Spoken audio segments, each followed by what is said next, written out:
who contracted COVID-19 essentially for the last couple of years. She's been suffering from long COVID. Her name is Tracy Thompson, and she says for more than 2 years since the initial infection, her symptoms still are affecting her day-to-day life, leaving her heavy weight, fatigue, and essentially robbing her of her energy for her to do any work. She is 50 years old, and she says that essentially the lack of financial support is leaving her to making the decision of medically assisted dying as she started the process of filing for the papers and applying for the process. And what is medically assisted in dying is that you get to choose to take your life and have medical assistance to do so. It is legal in Canada, and we're going to go into the implications of what it means. This is essentially a procedure that first became legal in Canada in 2016. And in this case, it's exclusively a financial consideration, according to an interview she gave to CTV News. And she says that after 26 months of loss of income since the onset of COVID, she says that she has no support, and in terms of her savings, it's going to run out in about 5 months. And as she expects that in 5 months, she will not have any money to be able to support herself in Toronto. And she has no other way of gaining support, that this is the best way to go forward. Now, she used to work as a chef in Toronto, and her job consisted of long hours. Essentially said that when it was very physically exertive, as she had to stand, and obviously as a chef in a very fast-paced environment, this is something she's not able to do, because she says that some days she's not even able to stand up and fill a glass of water to bring to her own bedside. So this is very alarming in her situation. I'm going to give you some of her quotes from her interview. She says, "From being able-bodied and employed to basically bedbound, I can't get up on an average of 20 plus hours. I have very little capacity expend energy physically, mentally, and emotionally, so I try to stay home all the time. I'm very happy to be alive. I still enjoy life, birds chirping, small things that make up a day very still pleasant for me.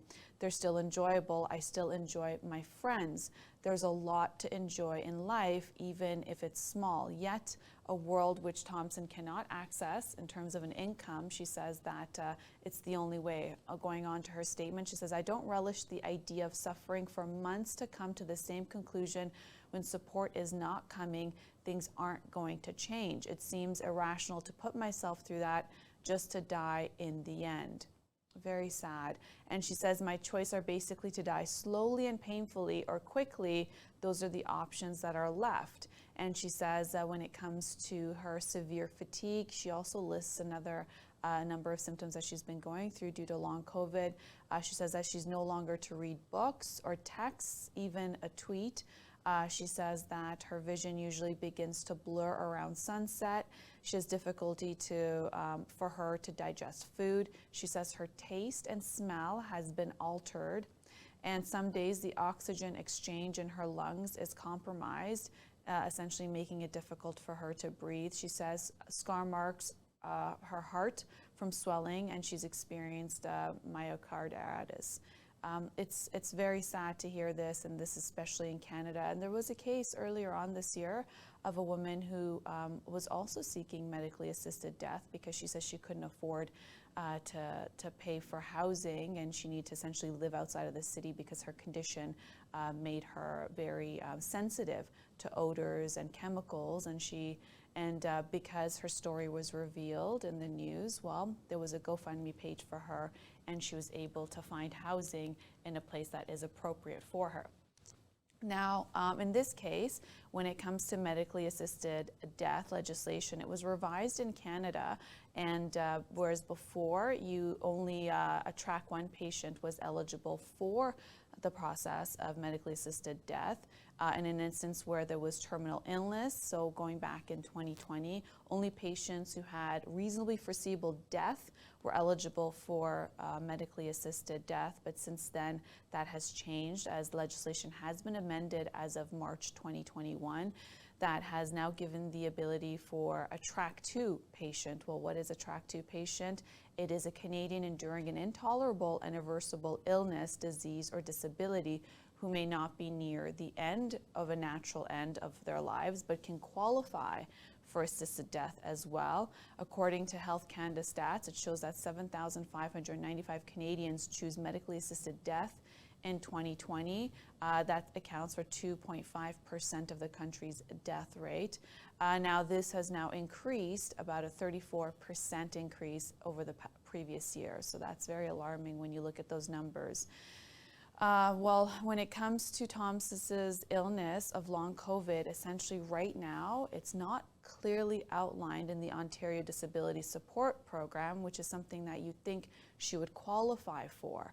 And essentially, that eligibility is not something that's available to her right now, where if it was, a single applicant gets a maximum amount of $1,169 a month. And she says that she believes it could take her years to qualify for it.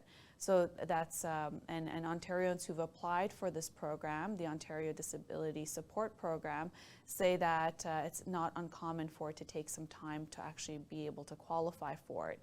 But Thompson did say that if she were to qualify, that the whole sum of the monthly amount would support her and would at least cover her rent. So, hey, to our politicians elected on June 2nd of this year for the provincial election that saw the PCs get a supermajority, please, let's look into this.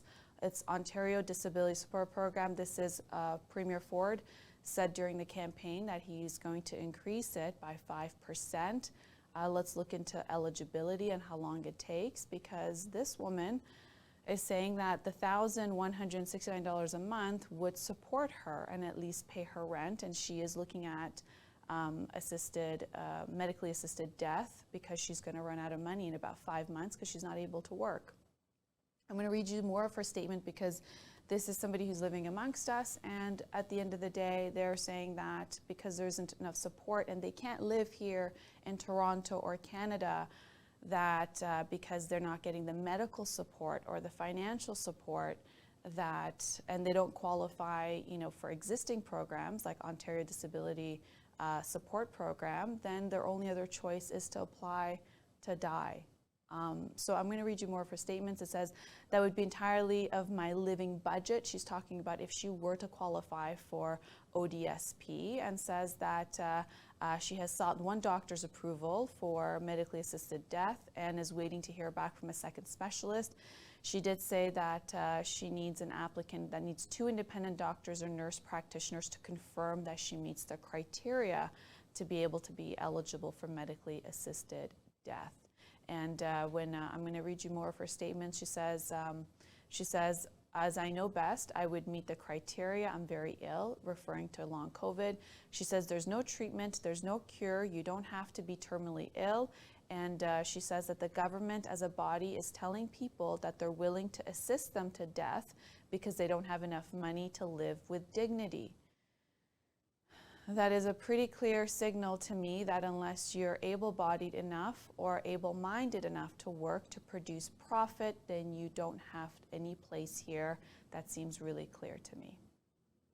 Now, beginning March 17th of 2023, applicants with mental illness as their sole underlying medical condition will qualify for medically assisted death in Canada, and that is for applicants with mental illness.